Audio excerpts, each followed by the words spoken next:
참 좋으신 주님 감사합니다. 오늘 우리 사랑하는 청소년들이 하나님께 예배를 준비하며 또 헌신하며 나아갑니다. 아버지, 이 시간들이 저 젊은 나이에 하나님 앞에 정말 그 열정과 믿음을 내어드리며 헌신하고 수고할 수 있는 그러한 시기들이 되게 하셔서 이 나이에 주님께 드린 그 시간들, 그 헌신들을 주님께서 사용하사 하나님, 저들이 청년이 되었을 때 또 성인이 되었을 때 하나님께 강력하게 쓰임받는 거룩한 은혜가 있게 하여 주시옵소서. 오늘 주시는 말씀 가운데 은혜를 더해 주시고 전하는 자나 받는 자나 동일하게 은혜 받아 주시옵소서. 감사드리며 사랑에 많으신 예수 이름으로 기도합니다. 아멘. 할렐루야. 예.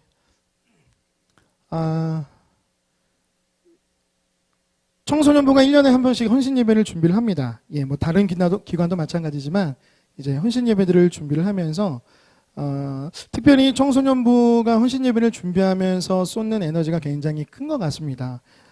저희가 4-5번을 모여서 연습을 한 것 같고요.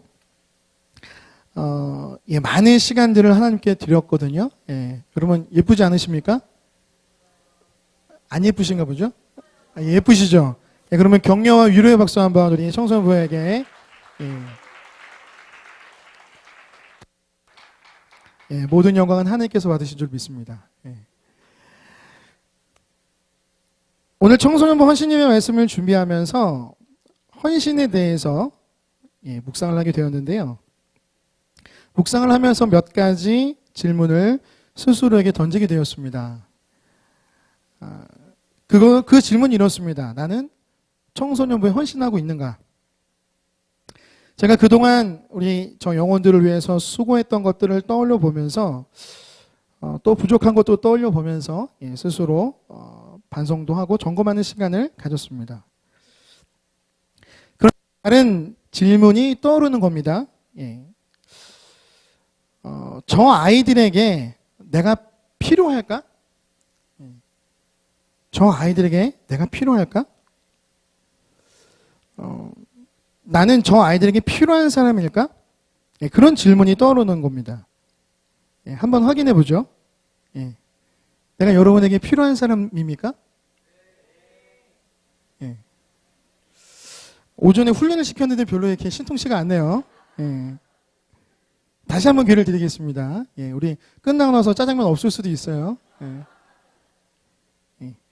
내가 여러분에게 필요한 사람입니까?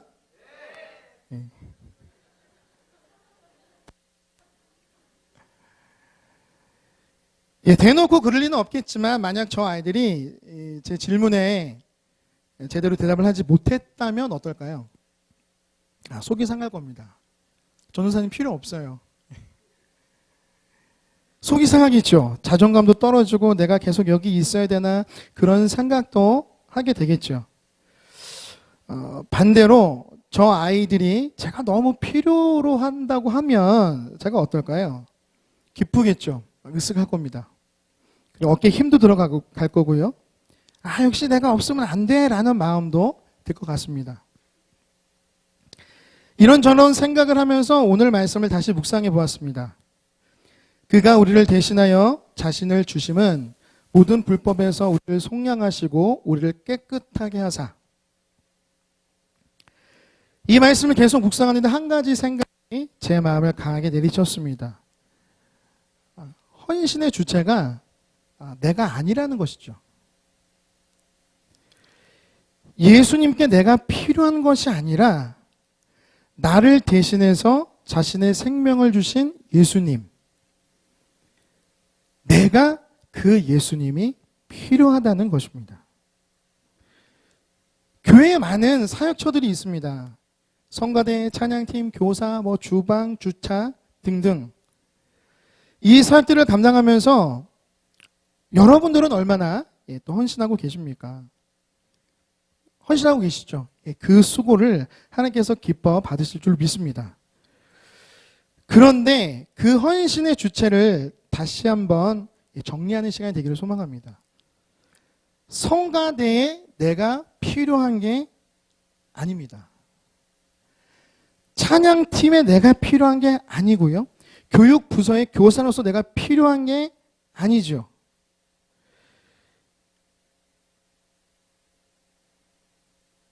필요성에 의해서 사랑을 감당하게 되면 여러 가지 문제들이 발생합니다.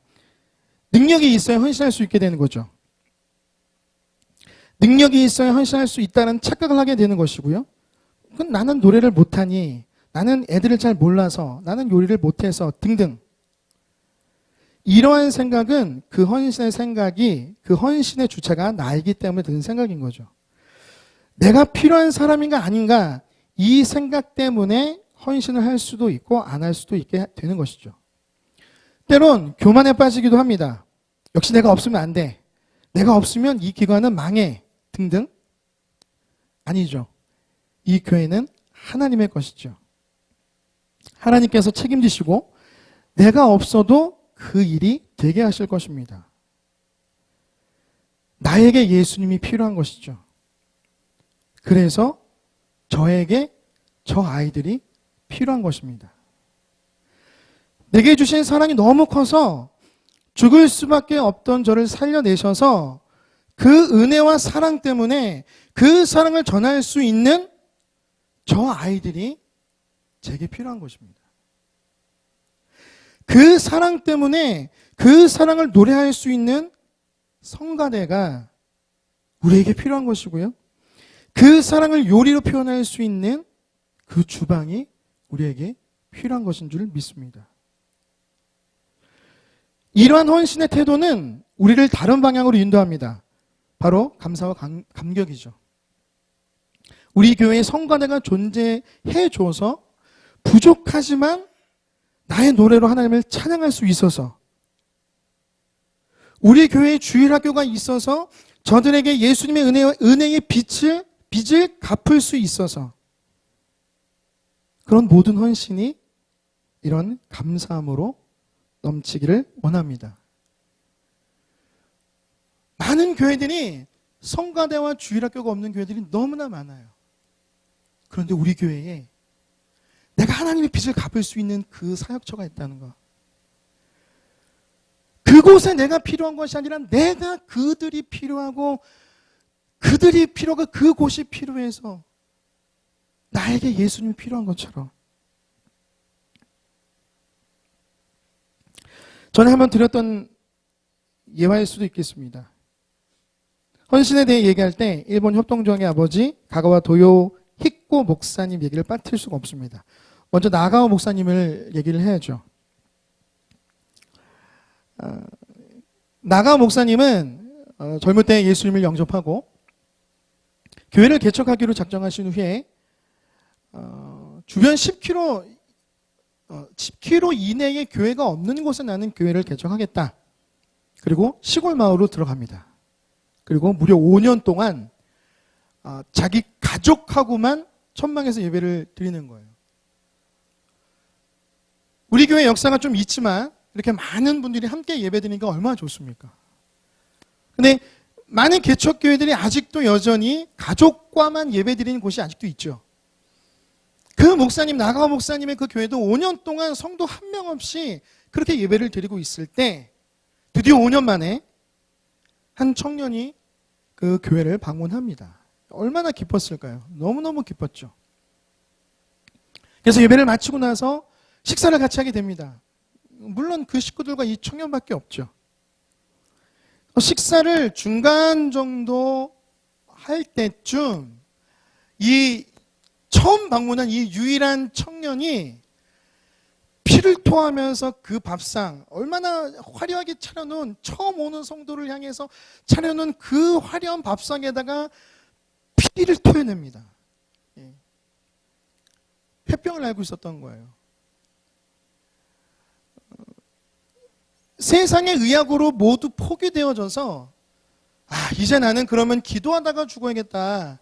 그런 마음을 가지고 그곳에 온 겁니다. 어떨 것 같으세요? 정성스럽게 차려놓은 그 밥상 위에 피를 토하는 그 청년, 알고 봤더니 폐병, 좀 있으면 죽을지도 모르는 그 청년을 앞에 놓고 이 나가오 목사님은 마음이 어땠을까요? 그리고 어떤 행동을 했을까요? 싹 치우죠. 싹 치우고 갈아입을 옷을 제공하고 닦여주고 아까보다 더 좋은 음식들을 다시 세팅을 하는 겁니다. 불편한 소리, 싫은 소리 한 번도 하지 않고 그 앞에서 또다시 밥상을 차려내고 또 토를 해내면 또 치워내고 또 밥상을 차려내고 이 나가오 목사님이 그 청년이 그 교회에 있는 동안 계속 그것을 반복하는 거죠. 하나님의 놀라운 은혜로 말미암아 다 죽었다라고 포기한 이 청년 놀랍게도 완치가 됩니다. 그 교회에서 하나님을 만나고 완치가 되어지죠. 그리고 고베 빈민촌으로 일본에 있는 고베 빈민촌으로 들어갑니다.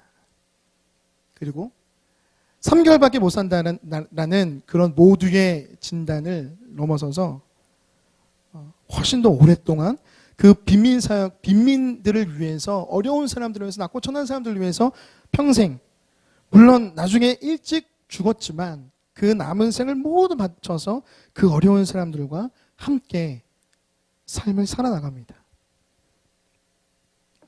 우리나라도 옛날에 그랬겠지만 이 빈민사역 중에 좀 어려운 것 중에 하나가 변비랍니다. 변비. 이 얘기 기억나시는지 모르겠습니다. 변비 하도 못 먹으니까 이 장 활동이 활발하지 않아서 이 대장에 그 찌꺼기들이 쌓여서 돌같이 단단해진다는 거예요. 돌같이 단단해져서 그 배변 활동을 못해서 죽게 되는 경우까지 발생하더라는 거예요. 그래서 배변을 못해서 고통스러워하고 있는 그 사람, 이 은혜 받은 가가와 도요코 목사님, 그 형제의 엉덩이에다가 입을 넣고 빨아서 부숴서 뽑아내는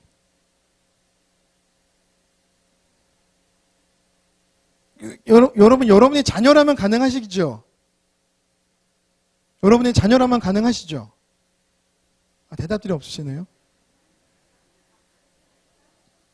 만약에 제 딸 스리가 만약 그렇게 똥구멍이 그렇게 막혔다 그러면 저는 가능할 것 같아요.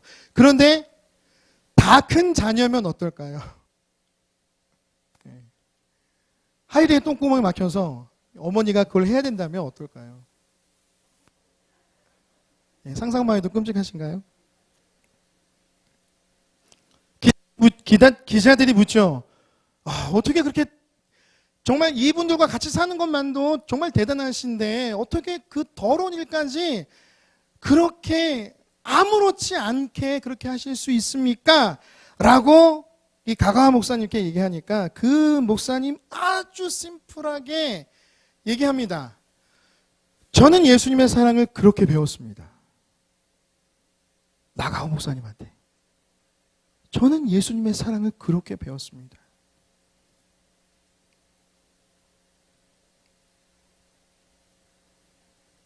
이 가가와 목사님이 자기가 그들이 필요해서 거기에 가 있었을까요? 아니요. 예수님께 빚진 그 마음을 갚기 위해서 저들에게 나는 부족하고 아무것도 할 수 없지만 내가 그래도 저들의 피고름을 짜낼 수 있고 저들에게 내가 예수님을 전할 수 있는 저들이 있어줘서 내가 너무나 감사하다. 내가 저들의 아픔을 같이 할 수 있어서 저들이 있어줘서 감사하다 함으로 그곳에 있었죠. 그것이 헌신입니다.